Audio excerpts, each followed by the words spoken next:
우리 할렐루야 찬양대의 귀한 은혜의 찬양 감사합니다. 우리 찬양대가 고백했던 것처럼 하나님께서는 오늘도 이 시간 우리를 만나주시고 우리의 심령과 삶을 새롭게 하여 주실 줄로 믿습니다. 우리 옆에 있는 분들 바라보시면서 이렇게 한번 인사하겠습니다. 주님께서 우리를 새롭게 하실 것입니다. 주님께서 우리를 새롭게 하십니다.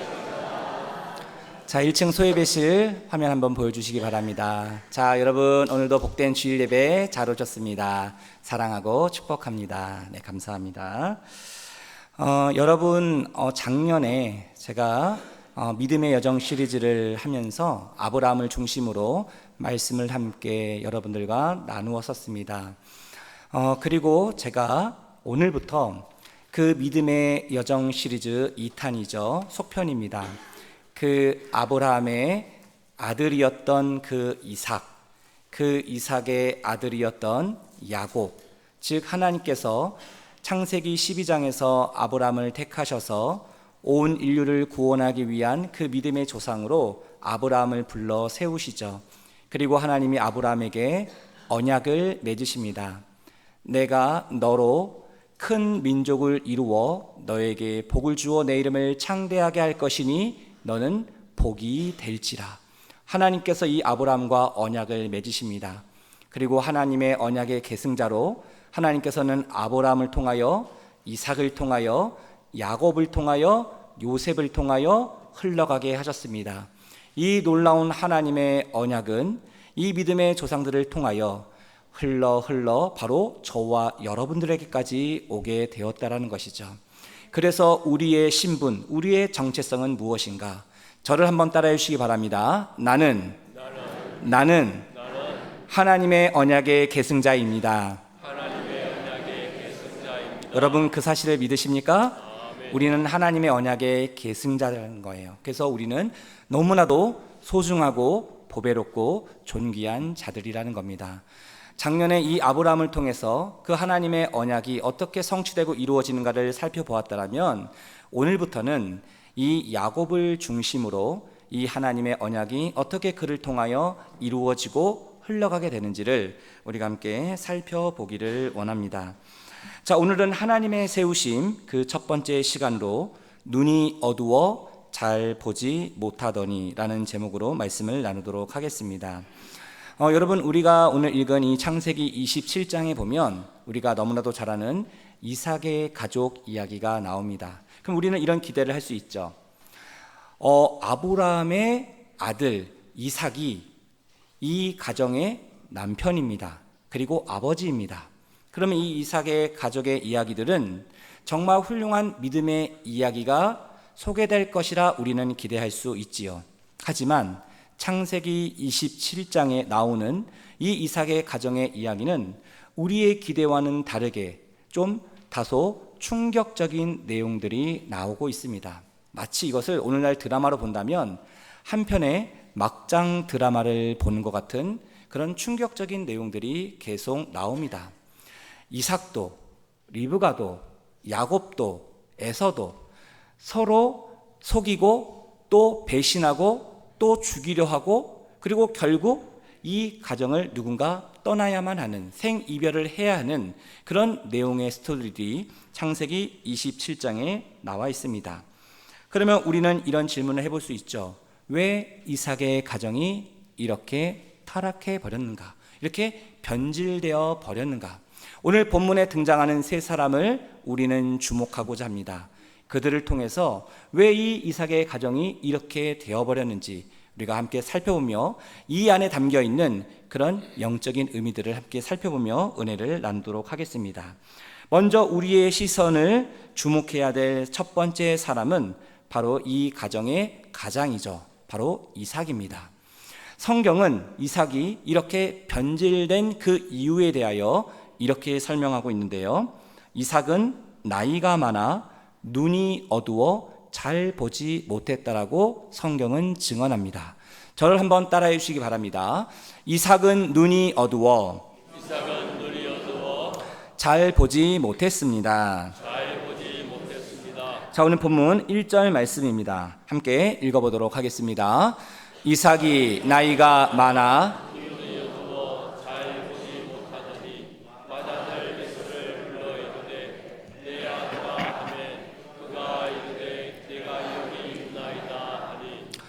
여러분 지금 이 창세기 27장에 나오는 이삭의 나이가 대략 몇 살쯤 되었을까요? 여기에는 등장하지 않습니다. 소개되지 않는데요.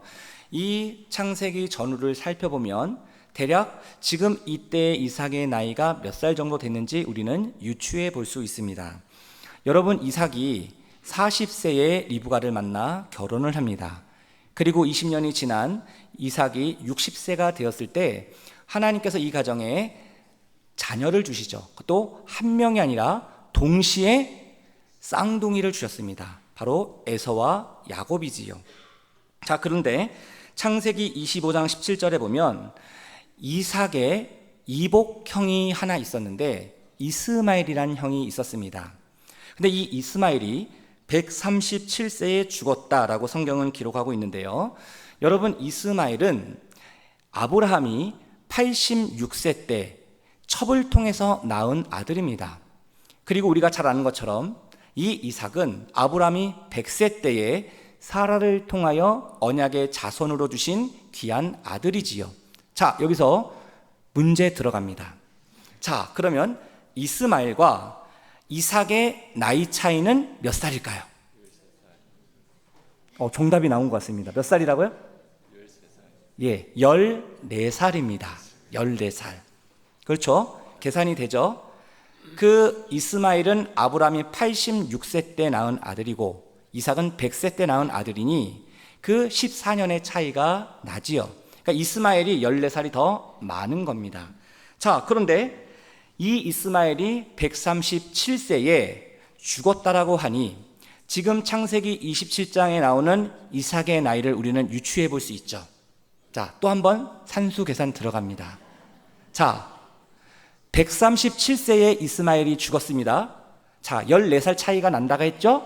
그러면 지금 창세기 27장에 나오는 이 이삭의 나이는 몇 살일까요? 역시 우리 대민교회 성도님들 훌륭하십니다. 바로 계산이 되죠? 123세가 됩니다. 그래서 이걸 근거로 해서 많은 성경학자들은 지금 이 창세기 27장에 나오는 이삭의 나이가 대략 최소한 아무리 못 먹어도 123세 이상은 되었을 것이다 라고 유추를 합니다. 오늘 1절에서도 이렇게 얘기하죠. 이삭이 나이가 많아 눈이 어두워 잘 보지 못했다. 그의 육체적인 그 시력도 감퇴되고 그의 몸에 있는 다른 기관들도 다 쇠퇴하고 있는 그런 시점이었습니다. 자, 그런데 여기서 한 가지 우리가 주목할 것은 성경에서 눈이 어두워졌다. 그리고 날이 저물어졌다. 저녁이 되었다. 이런 표현들이 곧잘 나오는데요.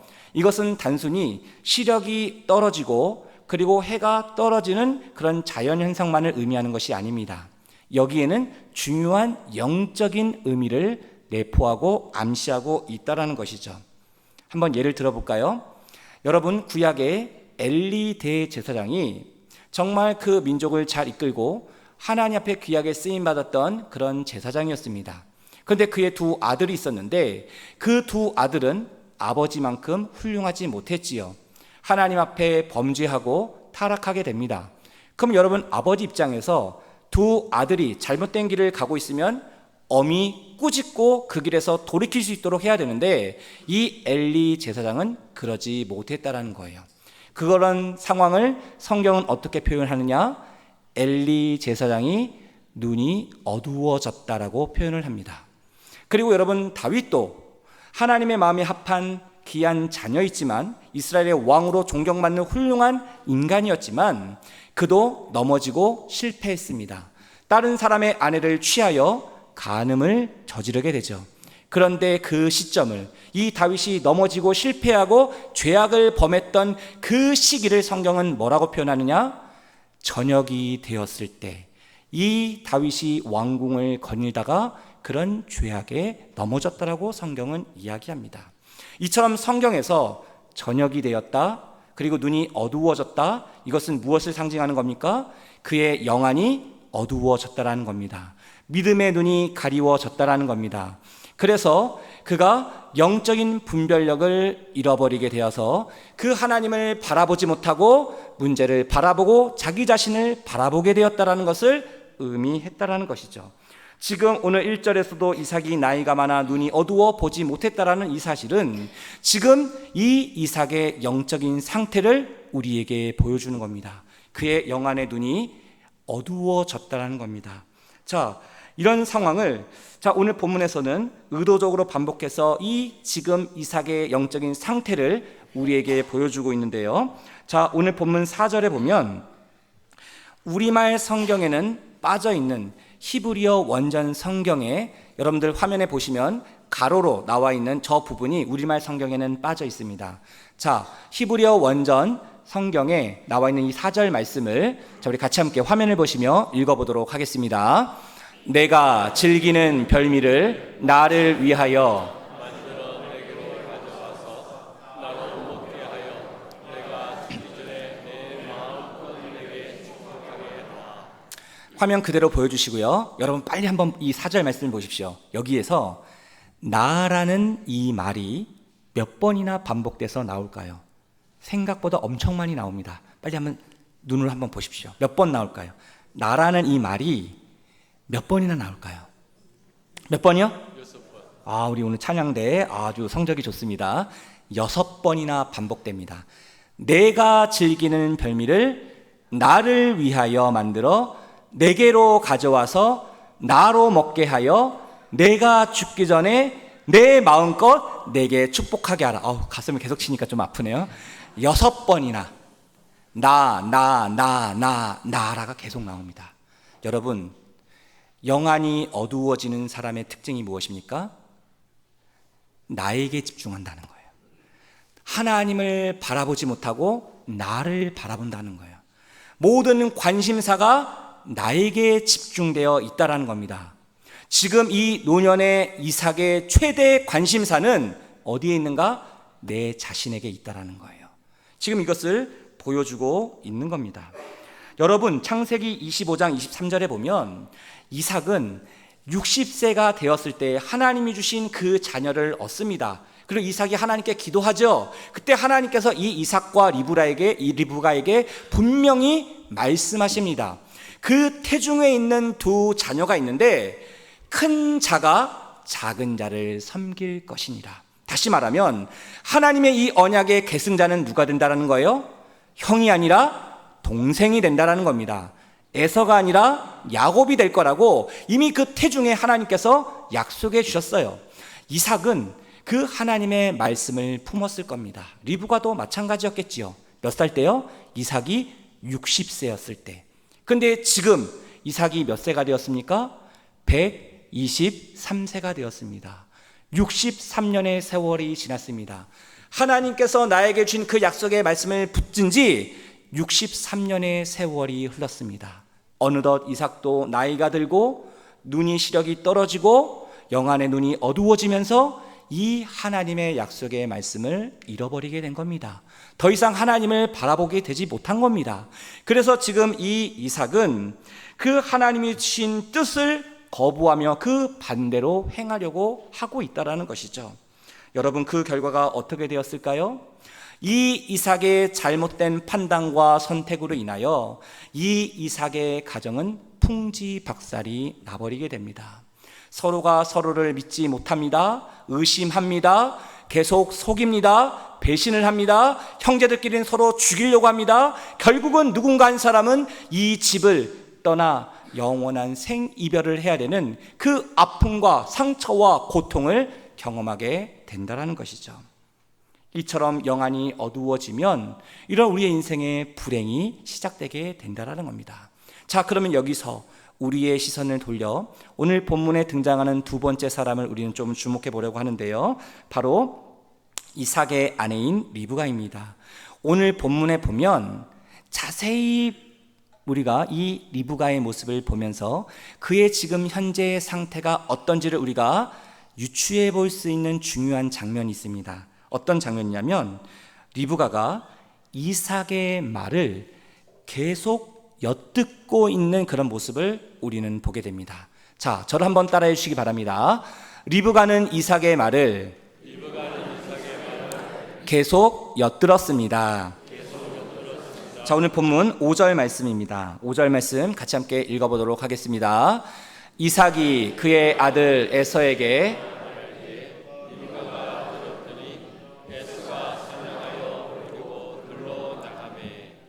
자, 요 말씀만 보면 잘 우리가 모를 수 있는데요. 여기서 리브가가 들었다라고 얘기합니다. 6절에도 보면 이 리브가가 들었다라는 표현이 5절과 6절에 반복됩니다. 근데 여기서 이 들었다라는 이 말은 히브리어 원어를 찾아보면 이런 뜻이 있습니다. 목적을 갖고 지속적으로 몰래 엿들었다. 이게 원래 진짜 의미라는 겁니다. 그래서 이 원어의 의미를 살려서 새번역 성경에서는 이 5절 말씀을 이렇게 번역하고 있는데요. 자, 우리 새번역 성경으로 5절 말씀 화면을 보시며 같이 함께 읽어보도록 하겠습니다. 이삭이 자기 아들 에서에게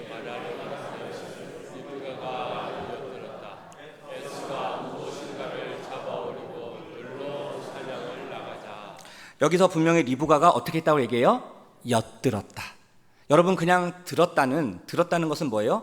그냥 상대방 앞에서 그냥 들은 겁니다. 그러니까 상대방이 내 말을 듣고 있다는 것을 아는 것이죠. 근데 엿듣는 건 뭡니까? 상대방 몰래 듣는 겁니다.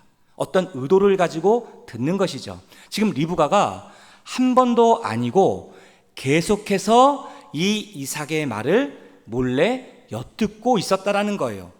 그 이삭의 말을 주목하고 있었다라는 거예요. 그리고 그의 일거수일투족을 감시하고 있었다라는 겁니다.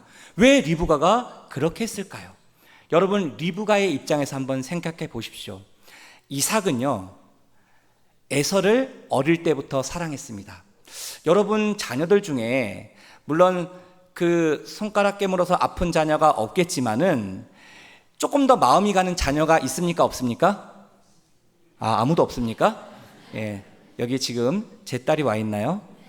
다행히 오늘 안 와 있네요. 예. 아빠는 어쩔 수 없는 것 같아요. 딸바보다는 말 있죠. 딸바보. 네, 아들도 사랑합니다. 우리 아들 사랑해요. 아들도 사랑합니다. 근데 딸이 더 마음이 가는 부분들도 있어요. 아빠이기 때문에 그런 부분도 있죠. 근데 여러분, 이삭은요, 쌍둥이 두 아들이 있지만 야곱보다는 에서를 더 사랑했습니다. 편애했습니다. 그럼 엄마는 누구를 편애했을까요? 예, 야곱을 더 사랑하고 편애했습니다. 엄마, 아빠가 편애하는 자식이 따로따로 있는 거예요. 그럼 이 두 자식은 어떻게 됩니까? 서로 경쟁자가 될 수밖에 없는 것이죠. 눈치를 볼 수밖에 없는 것이죠. 그 부모에게 더 인정받기 위해서 더 열심히 치열하게 싸우고 다투고 나아갈 수밖에 없었겠죠. 지금 이 이삭의 가정에 이런 아픔이 있는 겁니다. 근데 이 이삭이 어릴 때부터 에서를 너무너무 끔찍히 여기고 사랑하니까 리브가의 입장에서 보면은 어떤 생각이 들겠어요? 분명히 하나님의 언약의 계승자는 누구예요? 에서가 아니라 야곱입니다. 이거를 이삭도 알고 리브가도 알아요. 이 부부가 알아요. 하지만 이 이삭이 너무나도 에서를 편애하고 사랑하니까 설마 혹시 내 남편이 야곱이 아닌 에서를 축복하면 어떡하지? 이런 걱정과 근심이 들었던 것 같습니다. 그래서 늘 몰래 엿듣고 있는 겁니다. 자, 그런데 어느 날 갑자기 설마 했던 그 설마가 진짜 현실로 나타나게 된 거예요. 무슨 말을 들은 거예요? 자기 남편이 누구를 축복하겠다는 거예요? 내가 죽기 전에 에서를 축복하겠다. 그래서 에서만 따로 부르잖아요. 그래서 이삭이 에서에게 뭐라 그럽니까? 에서야, 너 사냥 잘하지? 평소처럼 내가 좋아하는 그 짐승 잡아서 나를 위해서 별미를 만들어 가지고 와라. 내가 그거 마지막 먹고 죽기 전에 마음껏 너를 축복해 주겠다. 이렇게 얘기합니다. 근데 그 이야기를 누가 들었어요?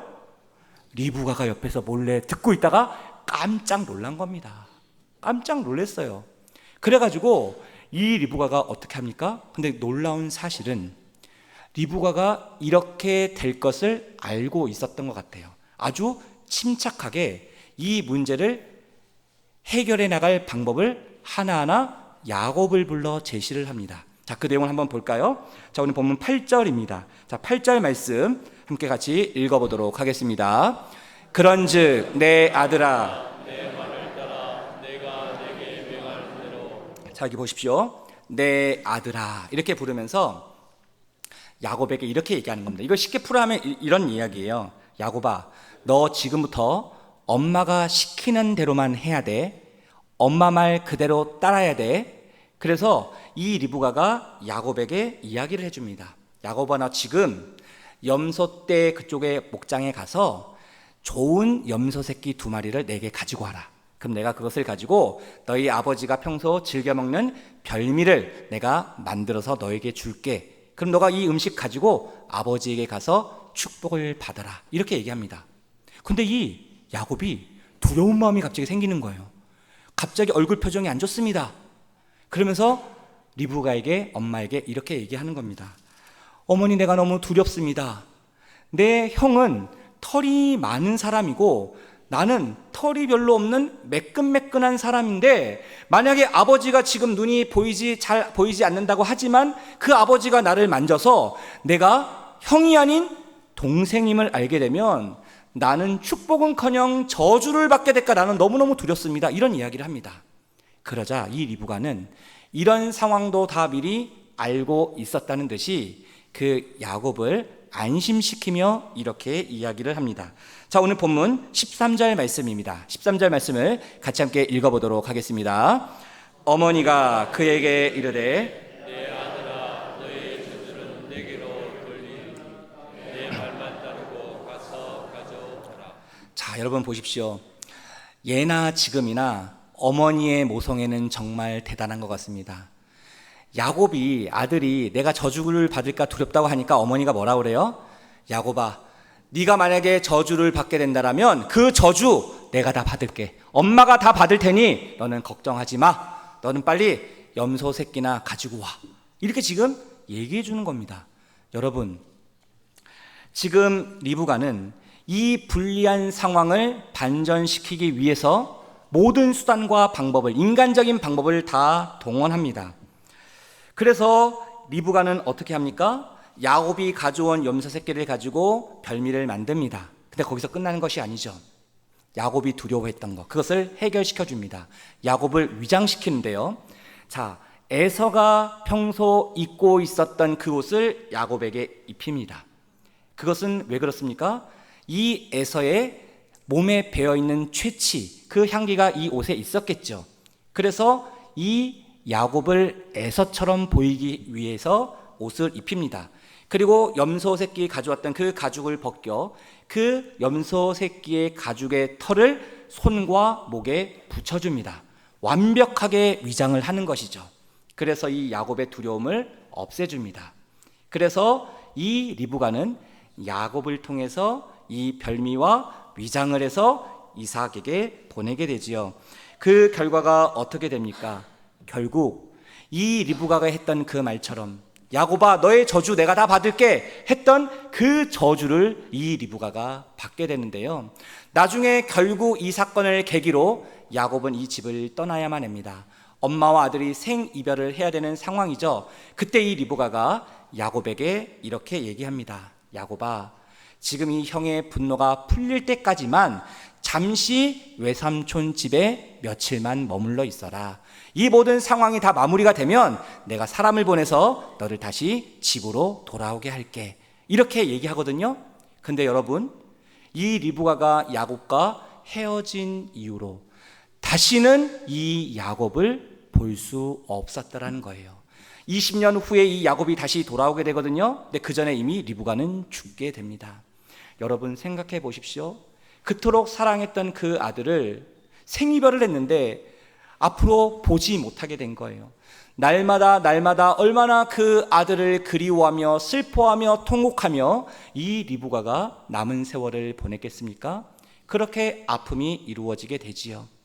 이처럼 그 영안의 눈이 가리워졌던 이 리브가, 그가 정말 하나님을 끝까지 신뢰하고 믿었다라면 상황이 아무리 급박해도 아무리 달라져도 끝까지 주님이 행하실 것을 그는 기대하며 기다렸을 겁니다.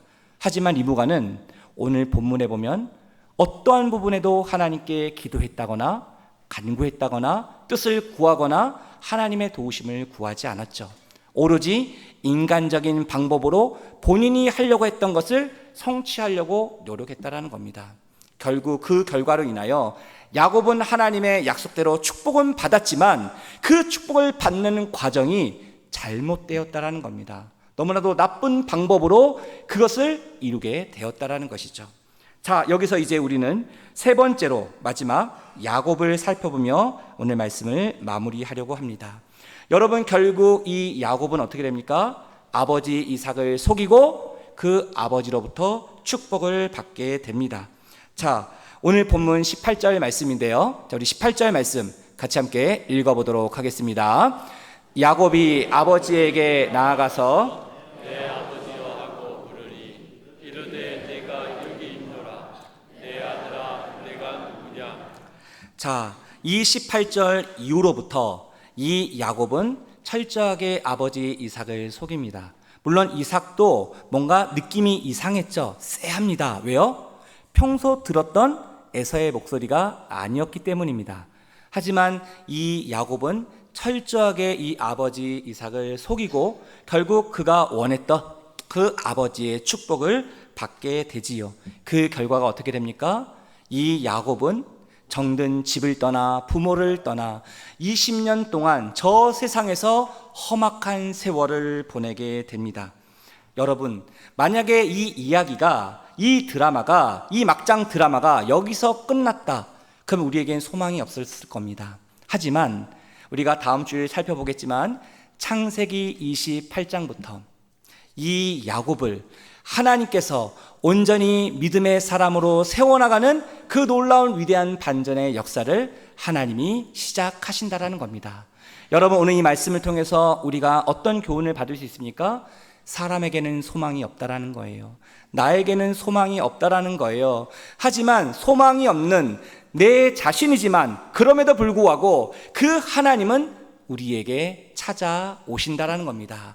그래서 우리로 하여금 다시금 그 낙심과 절망의 자리에서 다시금 일어날 수 있도록 우리를 세우시고 우리를 빚으시고 하나님의 언약의 계승자로 우리를 이끌어 가신다라는 겁니다. 바라기는 저와 여러분 우리 모두가 이 하나님의 언약의 계승자로 오늘 이 시대에 하나님의 거룩하신 뜻을 이루어가는 믿음의 사람들이 될 수 있게 되기를 간절히 소망합니다.